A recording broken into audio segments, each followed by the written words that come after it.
Assalamualaikum warahmatullahi wabarakatuh. Saya Datu Pandan. Kali ini saya akan membahas tema tentang batu akik pandan yang berkenaan dengan mengapa harga pandan semu lumut, lumut maupun lumut lawas harganya relatif turun dibandingkan dengan beberapa tahun yang lalu. Kemudian di sini juga akan membahas tentang faktor-faktor apa aja sih yang menyebabkan harga batu pandan semu lumut, lumut maupun lumut lawas harganya relatif turun.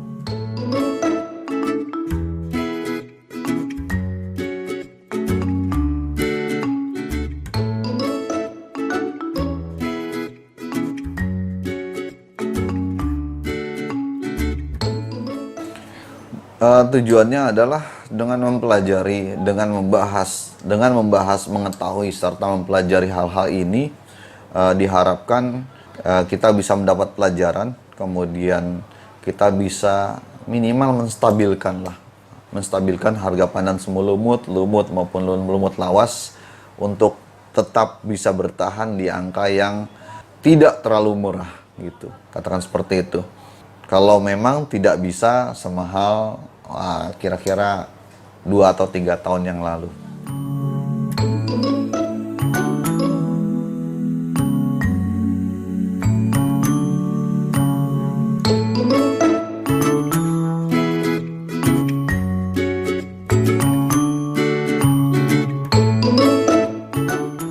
Pembahasan selanjutnya adalah faktor apa aja sih yang menyebabkan batu pandan semu lumut, lumut ataupun lumut lawas harganya tidak semahal seperti 2-3 tahun silam, 3 tahun yang lalu, ataupun harganya relatif dalam tanda kutip lebih murah seperti itu.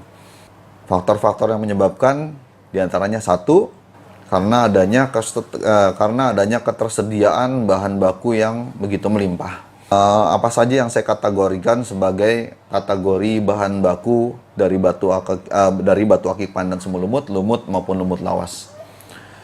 Seperti kita ketahui, ketika batu pandan lumut, semu lumut maupun lumut lawas adalah batu rawatan. Maka bahan bakunya dia berasal dari batu pandan yang memiliki warna dasar. Pandan kapas, pandan nanas, bisa jadi dari pandan semu oli. Dan ketiga batu pandan ini dan ketiga jenis pandan ini ketersediaannya begitu melimpah, begitu banyak. Dari mulai pandan kapas, nanas maupun semu oli jumlahnya banyak. Hal ini juga dimungkinkan oleh ketersediaan ketiga bahan baku ini juga begitu banyak. Bahan baku pandan terbentuk dari bahan kalsedon.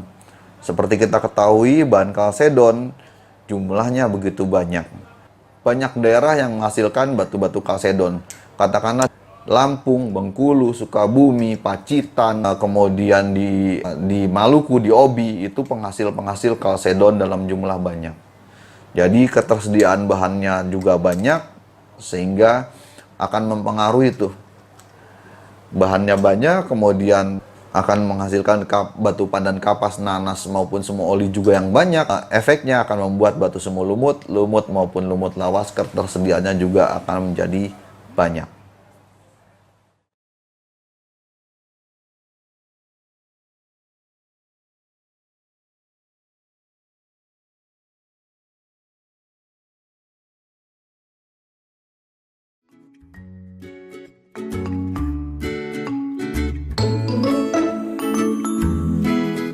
Faktor lain yang menyebabkan harga pandan semu lumut, lumut maupun lumut lawas harganya relatif lebih murah sekarang. Faktornya adalah rasio antara produksi bahan dasar seperti pandan kapas, pandan nanas maupun semu oli itu tidak sebanding dengan kenaikan jumlah penghobi batu akik pandan itu sendiri. Kita pahami bahwa terjadi produksi bahan dasar seperti pandan kapas, pandan nanas maupun pandan semu lumut dalam jumlah lumayan banyak setiap harinya. Hal ini juga dimaklumi karena memang ini merupakan lahan untuk mencari rezeki. Jadi tidak bisa di-cut, tidak bisa berhenti begitu saja. Tapi ketika produksi itu berjalan secara terus-menerus, produksi itu berjalan dalam jumlah banyak, tidak diimbangi dengan kenaikan jumlah yang sepadan dari pecinta batu akik pandan, ini jelas akan mempengaruhi harga batu akik pandan secara keseluruhan, dan jelas akan mempengaruhi harga batu semu lumut, lumut maupun lumut lawas secara khusus.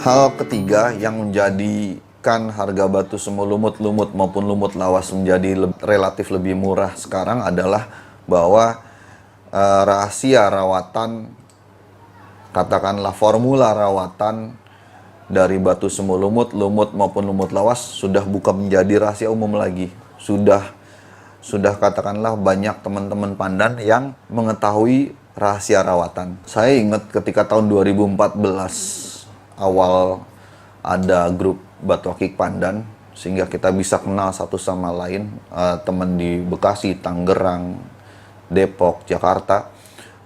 Tahun 2014 saya ingat yang memiliki batu pandan lumut itu yang saya tahu adalah Om Satria Bintang, kemudian Bang Eda gitu, kemudian saya sendiri dapat dari Bang Nafa, kemudian kalau di Bekasi itu saya ingat ada Bang Almahera, ada Babe Hajiana. Itu yang saya ingat ketika awal-awal ada batu pandan semu lumut, lumut atau lumut lawasnya lah, katakan seperti itu. Kemudian seiring bertambahnya waktu, 2015 atau 2016 mulai muncul beberapa batu akik pandan yang kabarnya dari hunting dari entah itu pedagang pisang lah, dari orang yang pergi ke sawah, ya mungkin itu dimaklumi. Tapi kesini-sini sepertinya proses rawat semakin banyak, dan semakin banyak jumlah pandan semu lumut maupun lumut lawas itu berasal dari rawatan. Proses rawatan ini berkembang dengan semakin berkembangnya juga teman-teman. Dari mulai sering nongkrong, adanya komunitas, saling ketemu, menanyakan gimana sih proses rawatannya, itu berkembang, dan itu dimaklumi aja karena memang proses transfer ilmu yang nggak bisa dicegah.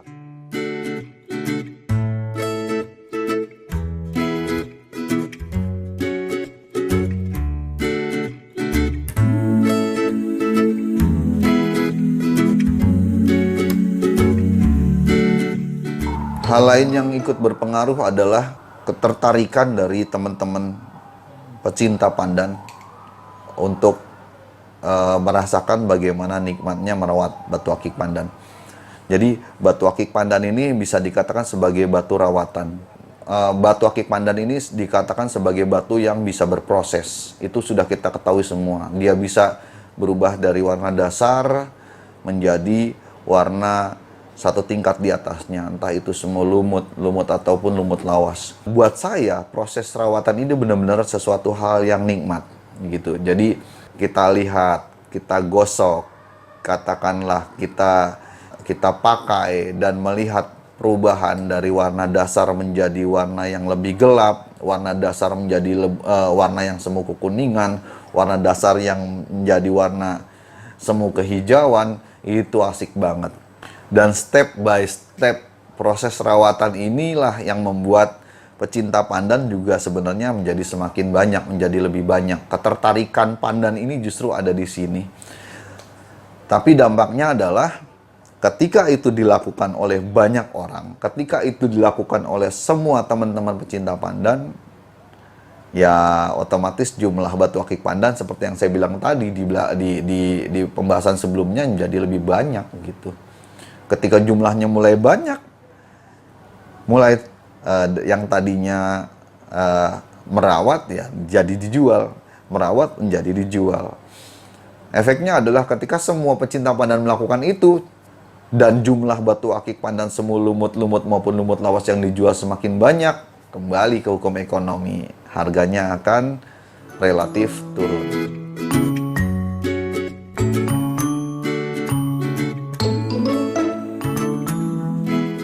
Pembahasan selanjutnya adalah tentang jenuhnya pandan semu lumut, lumut maupun lumut lawas. Kenapa saya katakan jenuh? Jadi ketika batu pandan semu lumut maupun semu lumut, lumut maupun lumut lawas ini jumlahnya demikian banyak, sementara jumlah pecinta pandan yang ada juga tidak bertambah secara signifikan, maka batu pandan semu lumut, lumut maupun lumut lawas akan mengalami kejenuhan. Tidak tertampung, katakanlah seperti itu. Itu yang menyebabkan harganya menjadi relatif lebih murah, harganya menjadi turun, kecuali batu pandan semu lumut, lumut maupun lumut lawas yang memiliki warna yang bagus, hijau kehijauan, kuning kehijauan, kemudian batu akik pandan yang juara kontes. Itu pengecualiannya. Itu pun sebenarnya ketika ini berjalan terus dan tidak terkendali, yang di sini pun harganya pasti akan turun. Dan ini sudah terbukti. Harga pandan semu lumut, lumut yang juara di tahun 2017 tidak sebanding dengan yang juara di tahun 2020 sekarang. Tapi minimal ketika dua ini dipegang, maka harganya menjadi lebih tinggi dibandingkan batu-batu pandan dibandingkan batu pandan semu lumut, lumut maupun lumut lawas yang lain.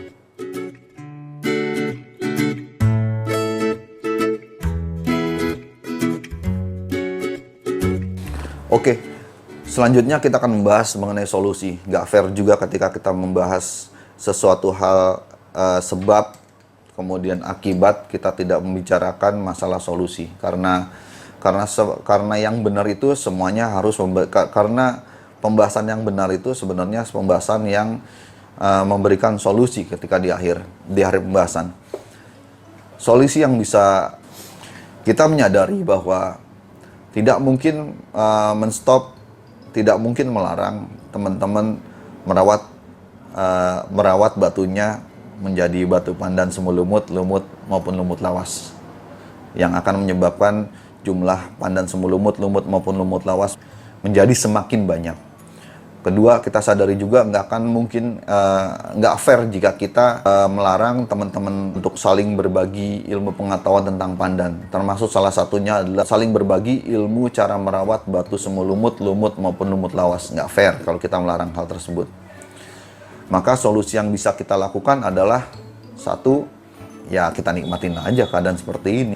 Kita tetap pakai batu akik pandan, tetap kita banggakan batu akik pandan sambil kita ekstensifikasi, katakanlah kita memperluas jaringan dengan lebih memperkenalkan batu akik pandan ke seluruh lapisan masyarakat, baik yang memang tadinya pecinta batu maupun yang belum pecinta batu. Kita kenalin tuh batu akik pandan, kita kenalin tuh batu akik pandan semu lumut, lumut maupun lumut lawas. Dengan demikian kita berharap banyak orang yang akan menyukai batu akik pandan, dan batu akik pandan semu lumut, lumut maupun lumut lawas teman-teman yang dirawat oleh teman-teman bisa terserap oleh penggemar-penggemar baru.